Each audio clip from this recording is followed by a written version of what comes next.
Thanks for tuning in to WaxMelters. Today we're going to be going over the PX2000 melting and pumping combo. It's one of our most sold items. I'm going to show you how to set it up, how to start it up, how to get dispensing. First, what you're going to want to do, go to your melter, make sure your material's heated up to your desired temperature. Once it is, you'll turn on your filler preheat button, that's red. You'll allow this to heat up, preheat, up to 10 degrees higher than the melter. Once it's at your desired temperature, you're ready to start pouring.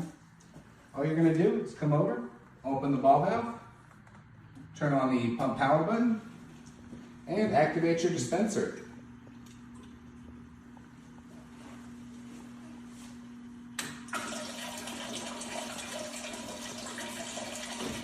This is set for about a 4 or 6 ounce candle with a pause time of 4 seconds so the user can move to the next candle or item. If we want to change that, we just come over here. It's quick and easy. We're going to move up to a 10 ounce candle. And we're going to go ahead and move the pour time to a little under 2 seconds.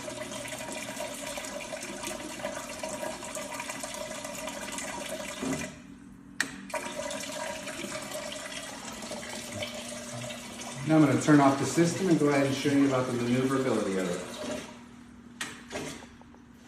Quick and easy to turn off.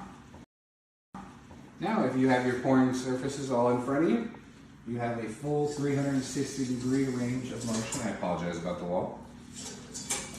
To move and dispense all of your candles. If you need to go down, the pulley facilitates that. If you need to tighten that up, turn here. If you need to go down a little further or loosen it, simple as that. We need to make it tighter. We turn this a couple times. Now it's a little bit tighter. It stays at the surface level.